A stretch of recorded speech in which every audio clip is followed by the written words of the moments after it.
Dollar. Dirt and money, no soul. Had to go and get it, ain't no time to kick it. Got a stack and flip for my foes. Dollar.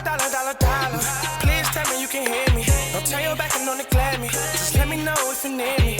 Dollar. Let me watch out for my partners. Keep my money long, get my team strong. Let me run away from my problems. Yo, what's good, original crew, man? We're back. Hey, man, we're back with another Just Thought Lounge for us today. You ready? I told you we were about to do a Just Thought Lounge. I didn't hear you say it. Yes, I did. That's why I didn't hear you say it. Today's video, man, we got He Thought No One Would Find Her. The murder of D. Warner. With that being said, before we get into it, make sure y'all check out the links in the description box. Down below. You already know where to go. If you want to first support, you got to do is check out down below. Also, if you enjoyed today's video, Liking it with a thumbs up. Hey, let's get into it. Let's check this out. Let's see what's about. You ready? I'm ready. Deanne Warner went missing in April. Oh, okay. My bad. Deanne Warner went missing in April 2021. For years, her disappearance was a source of mystery and heartache for the community she had been a part of her whole life. Dee's last sighting had been at her home, at the farmhouse where she and her family lived and worked. It was there that search efforts focused. Just as authorities began to accept that they may have to pursue justice without all of the answers, they made a shocking discovery.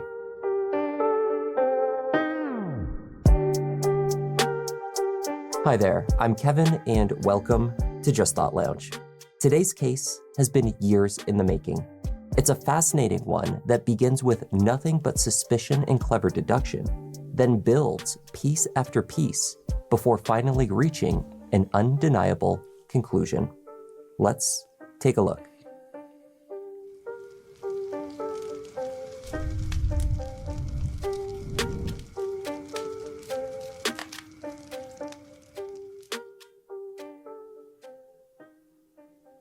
The Warner family farm is based in the small community of Tipton in Lenawee County, Michigan. In early 2021, the operation off of Munger Road was a large one. Friends and employees worked roughly 3,000 acres, some land directly owned by the Warner family and some rented. Dale and Deanne Warner were not just a farming family. Over the years, they had established multiple companies. The most notable, a successful trucking business, which pulled in millions in revenue each year. The couple had come to enjoy many of the finer things in life, including foreign vacations and high-end vehicles. Dee had even invested in a second home on Sand Lake along with one of her adult sons, which they affectionately called the Lake House or the Cedar Point property. Dale and Dee lived at the Munger farmhouse with their 9-year-old daughter, Angelina, or just Lena for short. They both had adult children from their previous marriages who visited frequently. A few even worked with them on the property. On Sunday, April 25th, 2021, Dee's daughter, Raquel, arrived at the farmhouse to meet her mother for their regular Sunday brunch and shopping date. Except when Raquel arrived, Dee wasn't at home. Calls to her cell phone went straight to voicemail. Text messages went unanswered. That morning, Raquel and her brothers, TJ and Zach, searched the farm for signs of their mother. They contacted her personal assistant, Stephanie, who had not heard from her either. When Dale was contacted, he suggested that Dee was taking some time to herself. The night before, she had a disagreement with 2 of the truck drivers, one of whom subsequently quit, and the other she had fired. Traditionally, when Dee needed space, she went to the lake house. But Zach had already checked. His mother was not there. Even more concerning was that Dee was rarely separated from her youngest daughter, Lena. The evening before, Dee had made arrangements for Lena to stay with her cousin, and she had not picked her up the next morning. Growing more and more worried, Raquel and brother TJ contacted the police.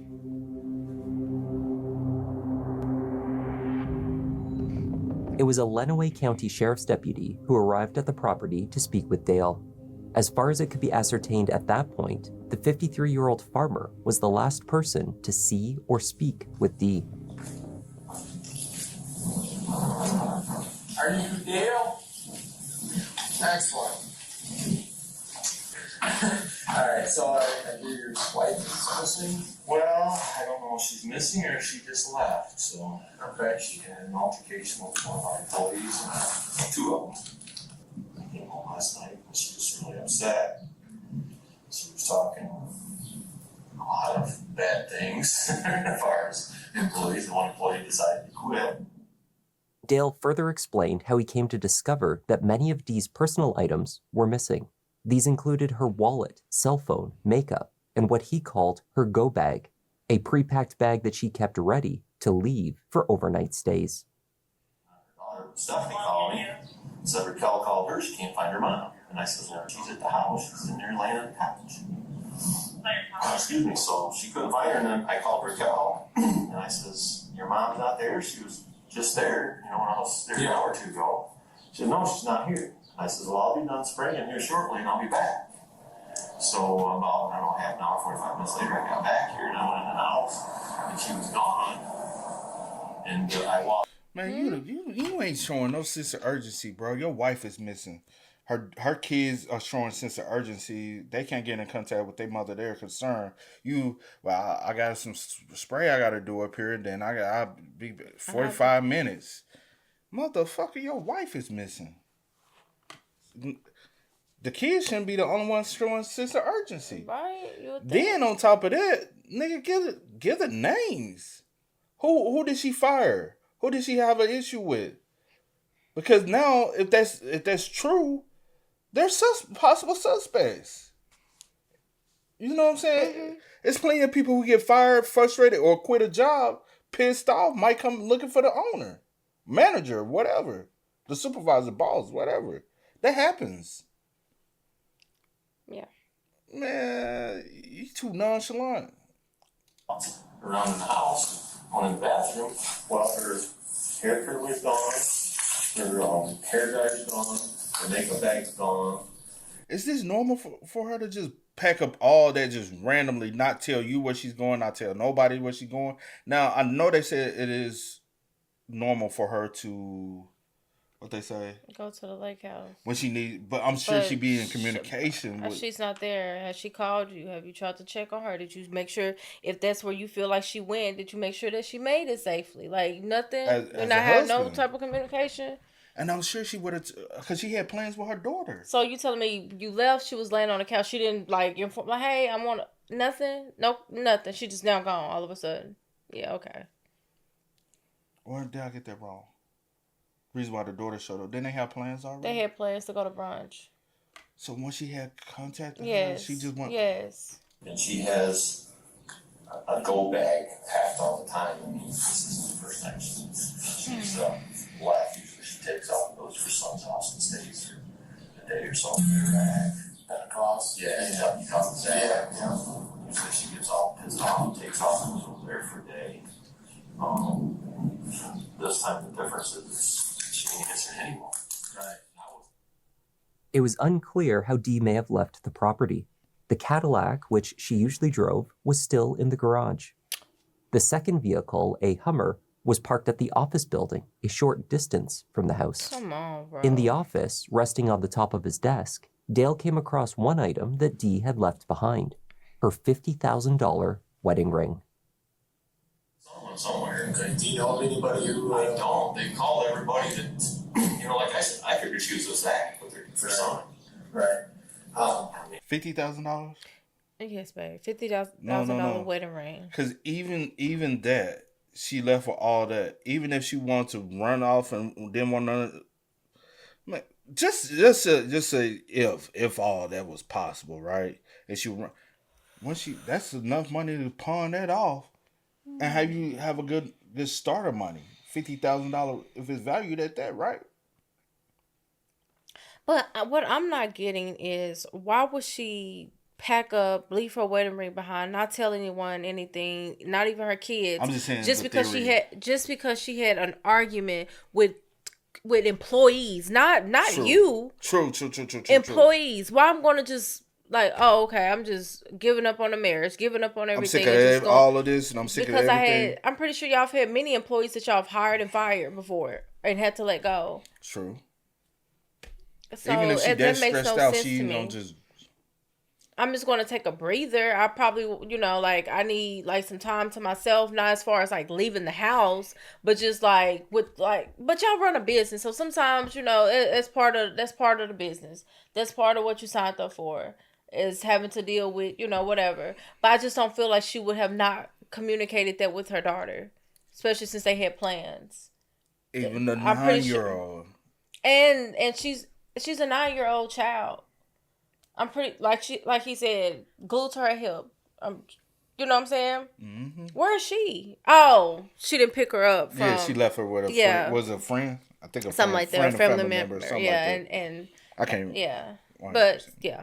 I don't know what else to do other than wait a day or so and see what she shows up. Yeah, I mean, if you saw I don't want to get everybody all fired up. The kids are all fired up and call police. This isn't the first time she's done this, guys. But the only thing that's really strange too is this time she put her wedding ring in my desk. Yeah, she's never done that before. Yeah, that is So Dale. So she just leaves and no communication with anyone. How does she go from y'all haven't had an argument, because you never brought that up, right? Even if y'all did have one, you don't want to bring it up because you don't want to put suspicion on yourself, right? So, but how does she go from laying on the couch to all of a sudden just packing up and leaving her wedding ring? And because what I'm saying is, so let if this is a pattern where she does, because they did say that she will go to the lake house if she gets stressed out with the job is too much. Go, but does she take her daughter with her ever? The 9-year-old. That's a good question. Does she normally communicate? Just say, "Hey, y'all, I'm gone," or does she ever get in contact with her older kids and say, "Hey, I'll be at the lake house. I'm stressed out," because it seems like she's in communication with y'all typically when she does this. So this is different. If she sometimes just go off the grid, might be normal, but does she communicate with letting y'all know she's going off the grid? Yeah. Told the deputy that he was concerned, but not yet alarmed by Dee's absence. Those who knew the 52-year-old mother and business owner described her as warm-hearted but tempestuous. Dee could be quickly angered and had a tendency to overreact. It may not have been typical for her to disappear, but it was not unheard of for her to seek out attention. What's more, Dale suggested that she was in fact in contact with someone. Keeps your phone on her hip, or is she pretty never without it? Never without it? But I told the other kids she's got a second phone, but she doesn't let anybody know she's got another phone. Do you have a phone? No, it's a secret phone that she doesn't know that I know she has it. But why would she have it? I have no idea. I haven't confronted her about it because I didn't want the confrontation. But I know she has another phone. The way she left, she doesn't want anybody to know where she's at. So I mean, yeah, obviously she knows what she's doing because we can't find her. Right. Well, again, she has a secret phone. She'll be in contact with her kids. Right. No, I get that. Yeah, absolutely get that. All right, I will. I'll clear out here, and if she does show up, please give us a call. Okay, you got a card? Yes, I'll give that. While her husband speculated that her absence was due to nothing more than another attention-seeking emotional outburst, Dee's children felt differently. Days passed and there was no sign of her whereabouts. Her bank accounts were inactive, her social media silent. Dee's passport was found to be missing along with her driver's license. There was no activity on her missing cell phone. Investigators could find no record of her owning a second one. Dale claimed that up to $100,000 that had been tucked away in one of their family's safes was now missing. However, a large quantity of cash that Dee had kept hidden in the drawer of her desk in the office, which her husband had not been aware of, was still there. Her son, Zach, who worked as the family's bookkeeper, was the only other person who knew she kept it there. With Dale's consent, searches were undertaken at the farm. At the house, investigators saw nothing further to raise red flags, except a single, potentially incriminating observation. Outside a rear door of the farmhouse, which led from the living room, investigators noted large tire tracks. They were a match to the JCB front loader that Dale had been driving around on the morning of Dee's disappearance. It appeared that the JCB had been parked directly in front of the wall of the house, such that the loader sat in front of the living room door, an odd way to park unless one planned to move a heavy object from the house. Indeed, it was odd to park that piece of equipment next to the house at all. This was the area usually reserved for the family vehicles. The Hummer was usually there. Since the home was also a large working farm and the headquarters to a substantial trucking business, there were employees coming and going at all hours. Y'all ain't got no cameras? 2021, right? Mm-hmm. Now, you got so many employees. Y'all got a business. You got such a large property. Typically, people like this like to keep an eye on their property, make sure it's just a rando. You never know. Somebody drive on the property. Somebody might try to. Y'all ain't got no cameras. Viewing nothing on the property with that large of a property. We'll see if some cameras come up, but. As investigators inquired, they found one employee who was on the property in the early morning hours of April 25th, the day Dee went missing. That witness said they saw the Hummer parked by the living room door, as it always was. They did not go to the house, but noticed, curiously, that the lights were on inside. That was at roughly 3:45 a.m. Damn. As teams combed the property, Dale sat down to speak with police once again, at length. He explained that the night before she allegedly left him, Dee had been itching for an argument. And that's when she says, well, I'm all done. We're fucking selling everything. We're done. And she hung up the phone, and I had no more contact with her the rest of the day. I tried calling her several times, and she wouldn't answer her phone. And she went over to her daughter Amber's. Dale was not the only person to tell police that Dee had been visibly upset that weekend. When her sister-in-law, Amy, arrived at the house to collect Lena on Saturday, she found Dee disheveled, her face red and swollen as though she had been crying. She was planning to have a serious talk with her husband that night, and that was why she wanted her young daughter out of the house. Dale conceded that they did indeed argue that night. In his view, this was why his wife chose to leave. I was trying not to get to where we're both screaming at each other. There's nothing to tell when we're screaming at each other. And she was very mad because she was, after hindsight, I look back, I think she was trying to get me mad so she could have a fight so that she didn't have a reason to leave that night. Dale recounted again how he discovered the wedding ring on his desk that morning. Then he speculated that Dee had awoken that morning, grabbed her bags and other personal items, driven over to the office in the Hummer, and left her ring. There was a tracker on the vehicle, however, one that had been installed ostensibly to track The house. She could just. If you're gonna park the Hummer, just leave from there. That makes sense. diagnostics, but that could also be used to trace the vehicle's location on GPS through an app, which was linked to Dale's phone. Oh. I think she was paranoid, thought there was still a tracker in it. Okay, so you just let it down. Yeah, I think she knew that this one could be tracked. She went on this one, then she pulled out, went down there, put the ring in my desk, went back out, and said, "Oh fuck, you can probably track this too, because he knows everywhere I go." So in theory, I'm talking off the cuff. I'm guessing. I mean, I don't know any of this stuff. so in theory, she When Dale found his ring, he was with Zach in the office accessing the farm's security cameras to check for any sign of Dee. These cameras were arranged around the property, mostly to capture employees' movements. The cameras did not show Dee leaving, nor did they show her at the office. They did not show her movements at all, including any vehicle that may have arrived to collect her. The cameras did, however, offer some insight into Dale's movements the day his wife disappeared. Dale was certain that he awoke and left the house for work at around 6 to 6:30 a.m. At that time, Dee was asleep on the couch downstairs where she had been all night. Dale is shown moving liquid fertilizer around 7.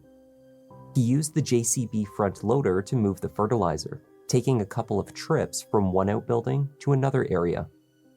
When Dale finished with the loader that morning, he parked it by the house. When he did so, he told detectives that he walked through the living room and saw Dee still fast asleep on the couch. Based on the timestamp of the footage, he was done with the loader just before 7:30 a.m. Then he performed some standard chores around the property, driving around the small orange Kubota. Dale left in the sprayer before 8 a.m. Then he returned and left again in the same piece of machinery at about 8:40.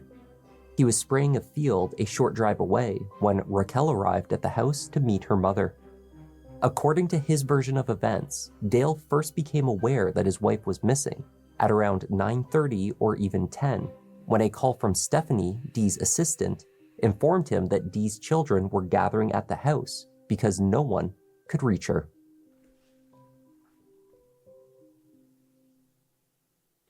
At this stage, there was no concrete evidence linking Dee's disappearance to her husband, but they were working on it. The Lenawee County Sheriff's Office called in the Michigan State Police, who took the lead in the investigation. While Dale maintained that Dee had up and left, her family insisted that there was simply no way that she would choose to do so. The two sides of this blended family, both with long roots in the farming community, had always been at odds with each other. But now that rift had widened into a gulf. Dale took over operation of the businesses, including the profitable trucking company that had been solely in Dee's name. He instructed Zach to stop issuing a paycheck to his mother. In his efforts to move on, Dale was supported by his adult children. In particular, his then 24-year-old son, Jaron, to whom he gave power of attorney and temporary custody of Lena should the need arise. That would be required, of course, should he be arrested for his wife's murder.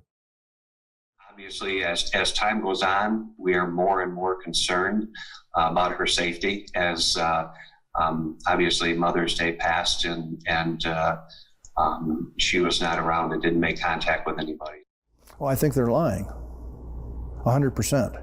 I think that's their only possibility of a narrative that they think they can try to turn the public on, to think that the story of theirs about her vanishing was anywhere even possibly something that logical people could believe.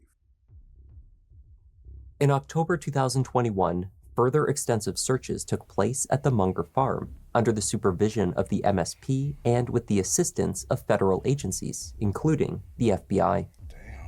They brought in police dogs and used ground-penetrating radar technology to mark off areas to perform more invasive searches. Areas of the fields were dug up. Teams appeared to concentrate for a time on the land adjacent to the farmhouse plot, but ultimately nothing of value to the investigation was uncovered. The following spring, in March 2022, new search warrants were issued.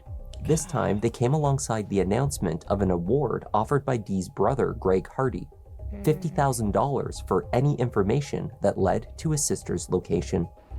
Dale Warner was once again questioned by police.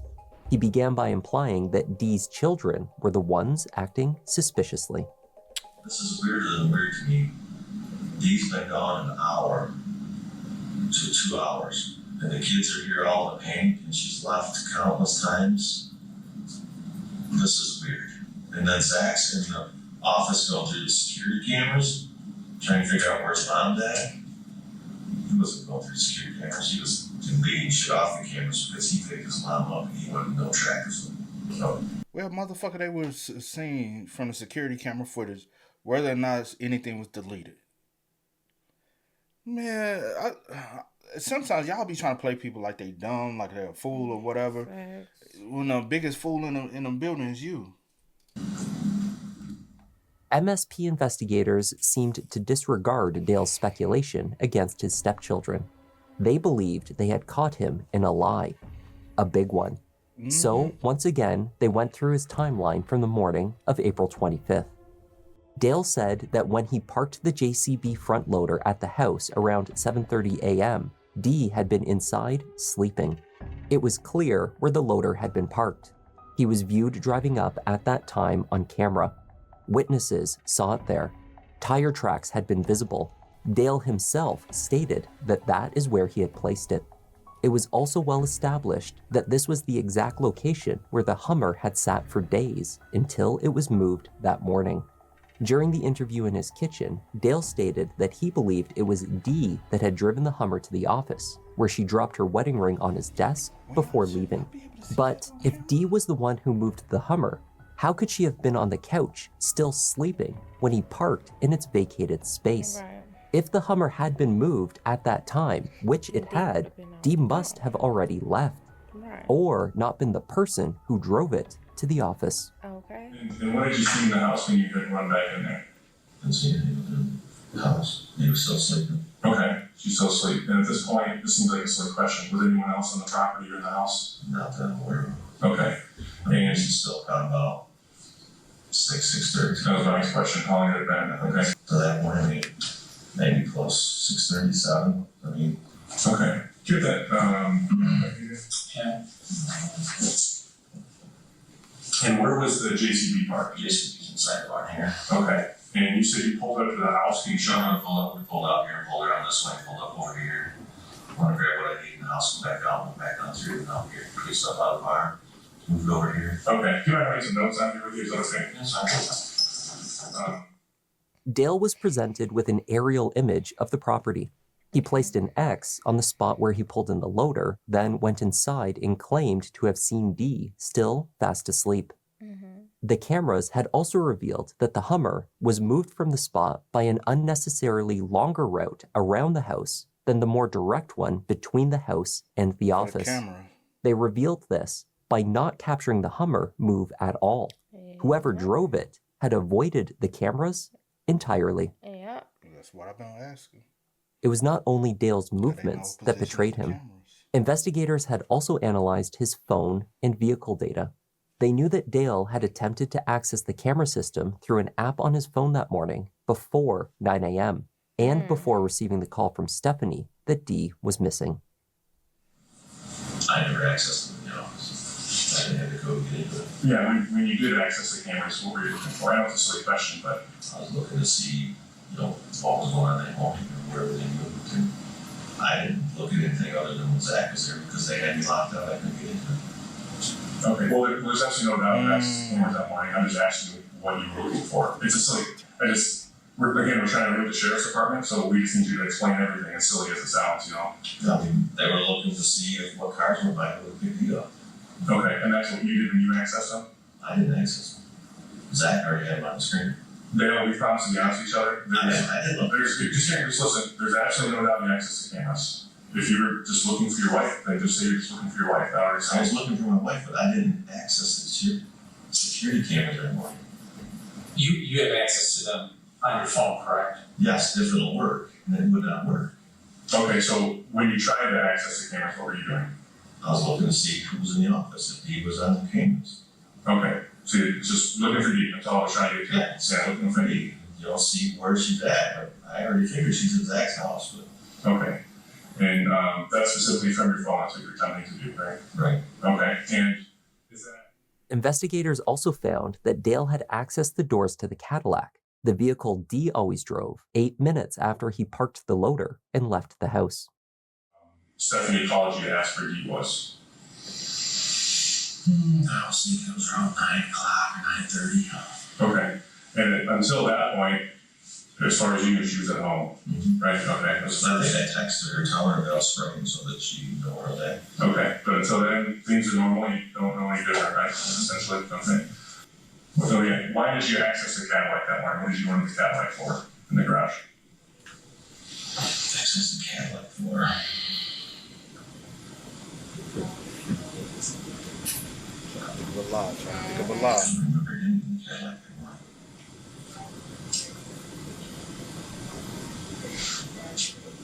I don't remember anything in the Cadillac that morning. You accessed the Cadillac. You have any idea why you would have done that? No. I didn't get in the Cadillac that morning. What would I get in it for? I'm not saying you drove it. I'm just saying you accessed it for some reason. You don't recall why. I don't access it, mean I got in it, I look at it on my app on my phone. You I'm not certain what you did physically with the vehicle, but you had access to the car. No, because I probably looked on my phone to see where it was at. Okay. That would be accessing it. Okay. I'm not familiar with what you can do with that. So I'm sorry, I sit down and start looking at my phone, it tells me where it's at. okay. Tell us about that. Yeah, tell us about that. I'm not familiar with that. Just be honest, I mean, you have the honest app on your phone, you can start your car, you can lock it, you can do it with your phone. Oh, okay. Okay, so you would have accessed that app and it tells you where the car is, and that's why you would have done it to see where she was. Yeah, see if the car's almost full, she gotta be home. Okay. And what about when you tried to locate her iPhone? For what purpose was that? Let's see where she's at. Same thing. I think everybody was trying to find her iPhone. Okay. Okay. And it had been described to us that when things weren't comfortable with you, she didn't like you knowing where she was. Did she know you had access to those things at the time? Dale may not have recalled if or why he had accessed Dee's car that morning, but the implication drawn by investigators was clear. Dee was known to always keep her purse with her keys, wallet, ID, and other personal items on the passenger side of the Cadillac. Many of the items that were now missing. And it was not her phone that unlocked the car that morning. By the autumn of 2023, the Michigan State Police believed that Dee Warner was deceased, but they had made no arrests. Would it help to have answers? Absolutely. Even if they're bad? Even if they're bad. At this point, we've gone a year not knowing. Wow. Not knowing is so much worse than knowing. Do you think there's any chance she's still alive? No. I don't. It will be hard, but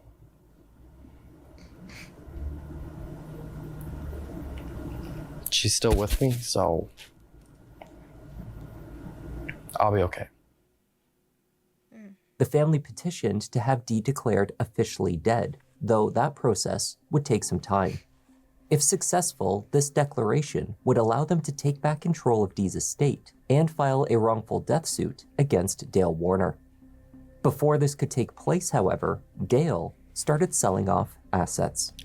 Oh, hell no. A private investigator, Billy Little, hired by the family, began to uncover a paper trail of fraudulent behavior undertaken by Dale in the wake of Dee's disappearance. Shut up. In the autumn of 2021, Dale applied for a $1.4 million loan through Dee's trucking company. For the application, he required Dee's signature on the loan documents, as well as a copy of her ID. Somehow, her signature was provided on this loan application, along with a photocopy of her driver's license, despite the fact— all her shit missing, bro. Yes.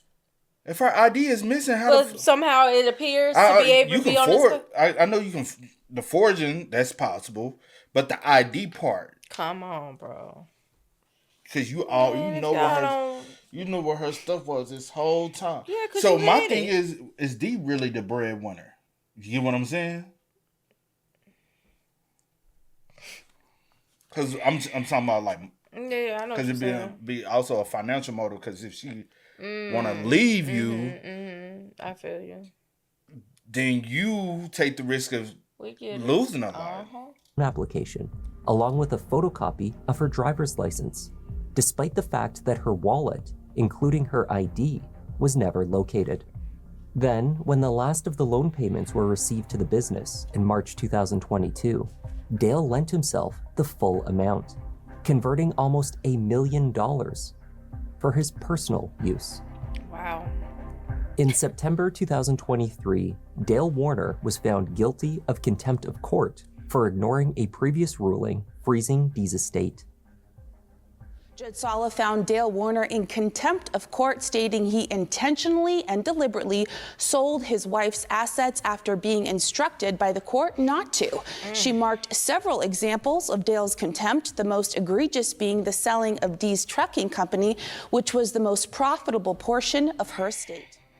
Wow. Dale was sentenced to 93 days in jail and ordered to pay substantial financial penalties back to Dee's estate. Fuck that, I want my trucking company. It would take another year before Michigan State Police would issue an arrest warrant for murder. Without ever locating Dee's body, State prosecutors nonetheless Tell them fuck with believed her they body, had yeah. enough to prove Dale Warner's guilt beyond a reasonable doubt. Man. Does he have access? That just sounds so movie shit, though. That sounds so much like some movie shit. But does he have access to any chemicals that can break down the body?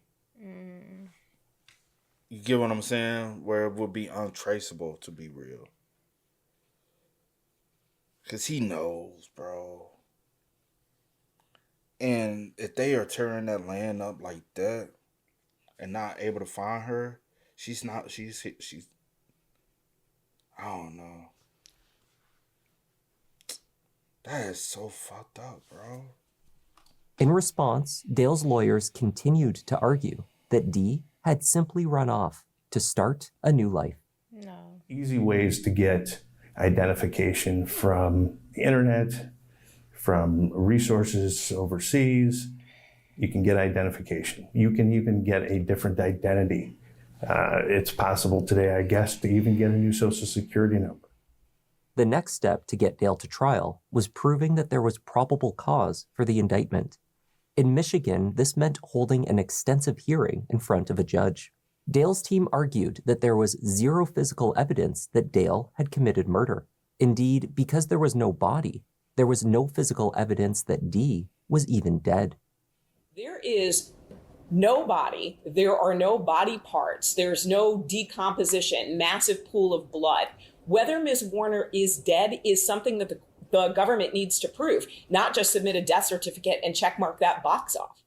But the circumstantial case was overwhelming.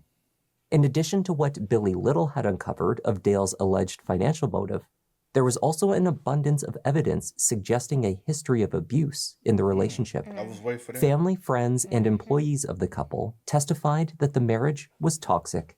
Dale and Dee argued loudly and frequently. Raquel told the court that her mother expressed fear of her husband. There was a lot of yelling. There was a lot of cussing, slamming things, maybe. Irritation. Was your mom happy in the marriage? No. One of the last things that my mom said to me was, I watch Dateline like every night and he could do something like that to me. And what did she mean? What did you take that to mean? He could do something like that to me. Objection, speculation. If you know. Make her disappear. While at the house searching for her mother, Raquel recalled Dale making statements about how Dee had ruined his life. Something about how my mom has ruined his life. She's always trying to ruin his life. He said everything I've worked for is gone. And did you know what that meant at that time? No. Sister-in-law Amy, who collected Lena from the house on the last day Dee was seen alive, testified that she planned to ask Dale for a divorce that evening. A few hours later, Amy texted Dee to see how the conversation was going. The text she received back was unusual. It was just a single K. Some of Dee's cell phone data was retrieved despite the missing device. This showed that after sending that message to Amy, the cell phone was powered off and never turned back on. The most likely explanation was that the killer, not Dee, had sent that final message. She had been crying a lot. Okay. Was this a usual or unusual appearance from your perspective? Unusual. How did she say that she was feeling or doing at that moment in time? Did she tell you how her day was going? She did on text message. Oh, okay. What did she tell you? That she had been hyperventilating and vomiting all day.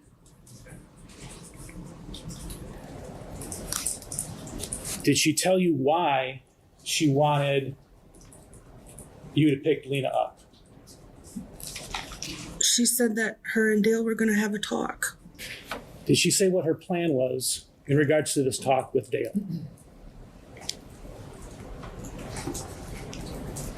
She said she wanted to sell the trucking company and be done.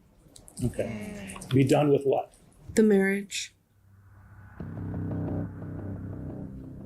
Text messages from Dee painted a picture of Dale as a controlling and at times violent husband. In December 2020, Dee wrote about an argument that became a physical altercation in which he turned into the devil.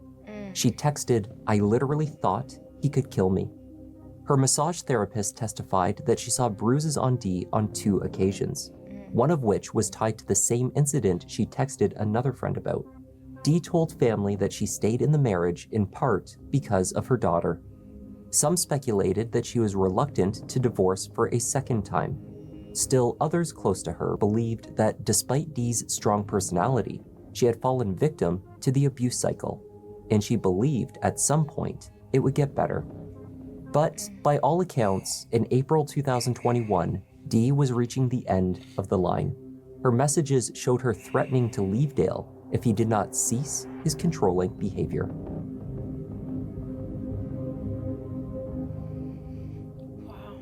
Data from the 2 vehicles that Dee drove, the Cadillac, her primary vehicle, as well as the Hummer, showed the extent to which Dale was keeping tabs on his wife. The in-vehicle tracking on the Cadillac showed that someone else with access requested location data more than 2,000 times over a 16-month period, averaging 4 location checks per day leading up to her disappearance. In addition, Dale had a GPS tracker secretly placed on Dee's secondary vehicle, the Hummer, because he was worried she was having an affair. That data was accessed 176 times before Dee found the device. It turns out Dee was, in fact, having an affair. This development did not come as a shock to family when it was discovered, given that her marriage had been on the rocks for years. The identity of her lover has not been disclosed, and police say that man has an airtight alibi for the time that she went missing. Whether his paranoia was justified, however, was irrelevant to the steps that Dale took to track and control his wife. He allegedly had secret cameras installed inside the house. He attempted to have an employee download all of the data off of her phone. He obsessively checked the location of her vehicles and her cell phone. Based on the testimony of the witnesses and the evidence admitted, the people have met their burden for purposes of preliminary examination that there is probable cause that Dee Warner died by homicide at the hands of the defendant, Dale Warner. The evidence presented also... As Dale awaited trial, searches for Dee's body continued. On August 16, 2024, 2 more search warrants were issued for the farm on Munger Road and the adjacent property. 2 days later, authorities confirmed they had located the remains of Dee Warner. She was found inside an anhydrous ammonia tank used for the family's chemical fertilizer business. Oh my God. Police seized the tank from a barn located on property owned by Dale. On it was a handwritten tag with an aluminum wire to notate that the tank was out of service due to a bad dip tube. It was then x-rayed, revealing remains inside.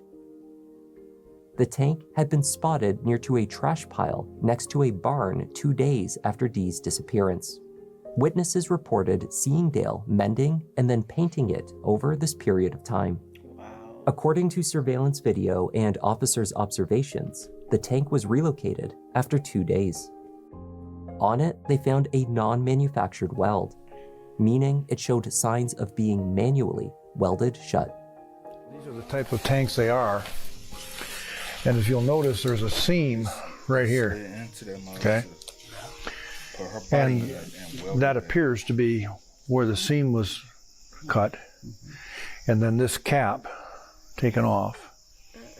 And then her body put in that way. There was no liquid found inside the tank with Dee. The medical examiner's office determined she died from strangulation. Greg Hardy and son Parker witnessed Dale working on a tank over a few days after Dee went missing. This was odd for a few reasons, they said.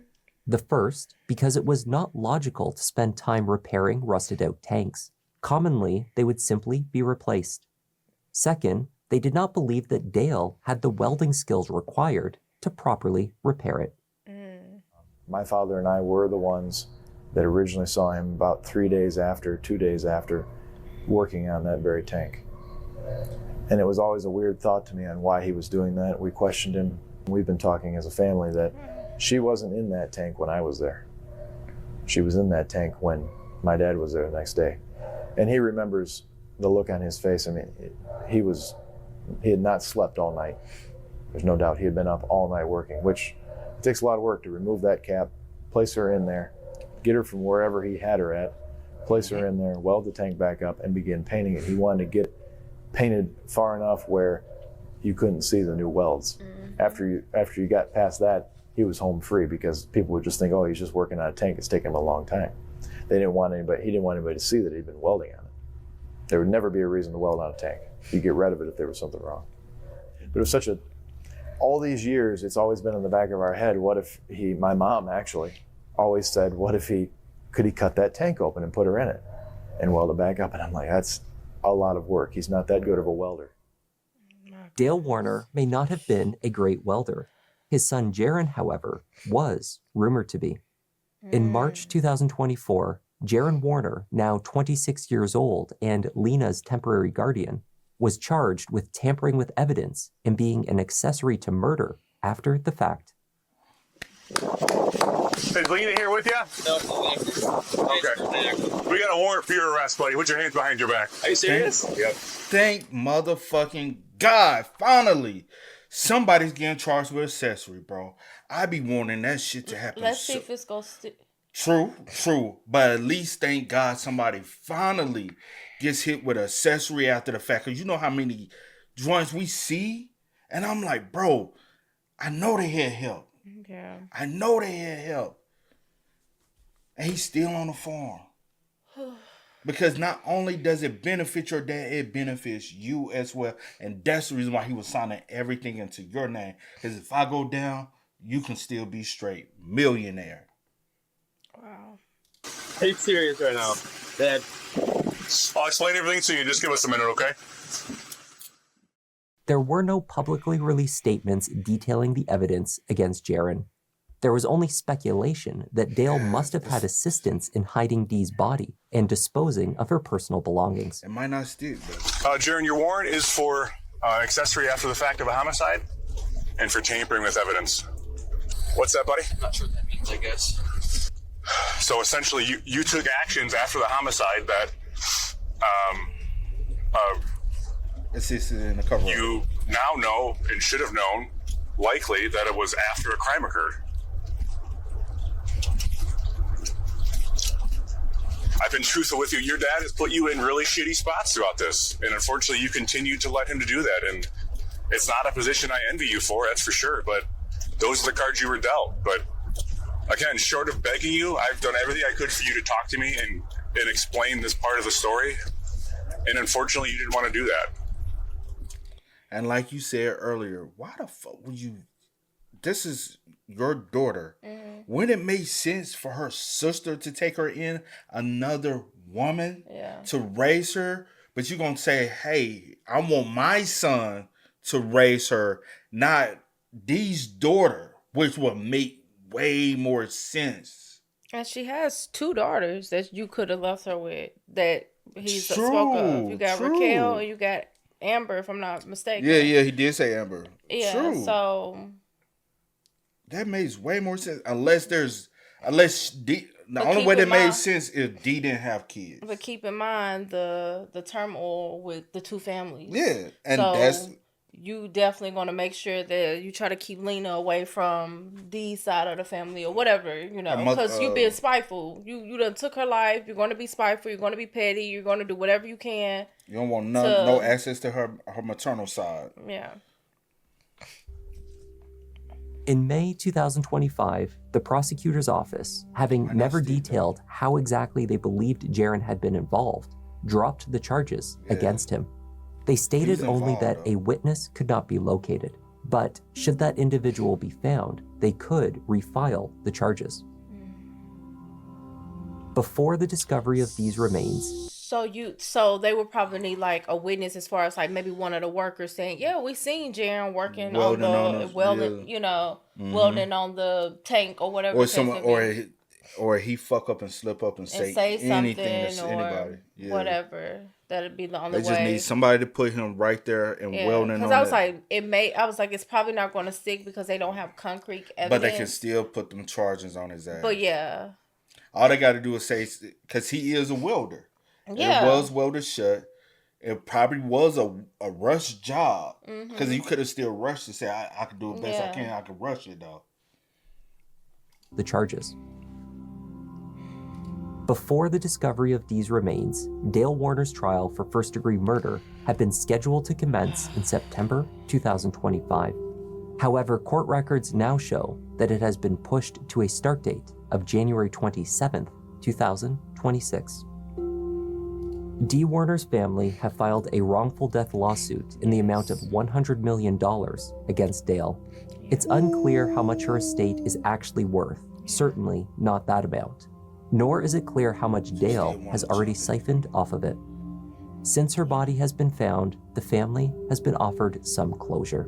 They look forward to seeing Dale Warner receive the sentence that he deserves, and they want Dee to know that she is still very much loved. You know, this is totally premeditated, in my opinion.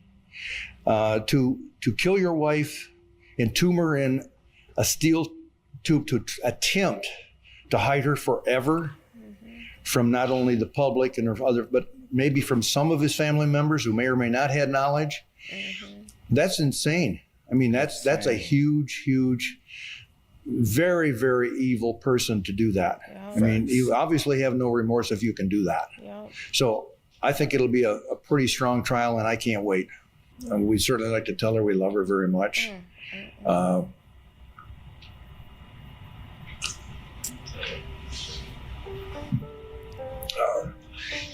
I think that covers it when we say we love her very much. Thanks. And that was the tragic case of Dee Ann Warner. Let's see. So in March, this past March, he was found guilty of murdering his wife. Guilty of second degree. It would be second degree. It's second degree. What you gonna say? It's second degree. I'm just trying to see how much time he got. Because it was due to during an argument. It wasn't premeditated, I assume.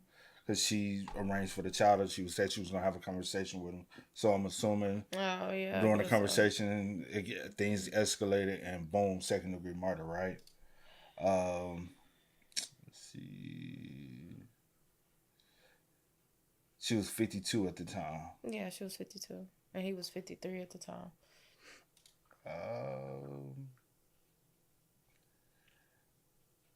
He might not have gotten sentenced. It says Dale Warner is scheduled for sentence May 7th. Yeah, May 7th of this year. Because I'm looking, I'm like, it was just in March. So in about a week or so, 2 weeks. 2 weeks, he will have his sentence.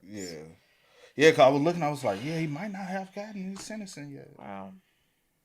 Sad. That was sad. That really broke my heart. But rest in peace to Dee, and my condolences to her family as well. And I pray the little girl is doing, Lena. Yeah. I pray she's doing well.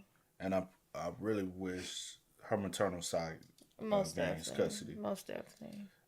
Don't need to be with them. I just hope that whoever she's with, that she's being loved properly. True. But yeah, rest in peace to Dee. But y'all spam us up. Y'all let us know y'all thoughts about it for us in the comments down below, man. But until next time, y'all know how it go, man. I do go by the name DJ New Kid. This is Sierra Nicole. We are. Kid and C. We are. Please tell me you can hear me.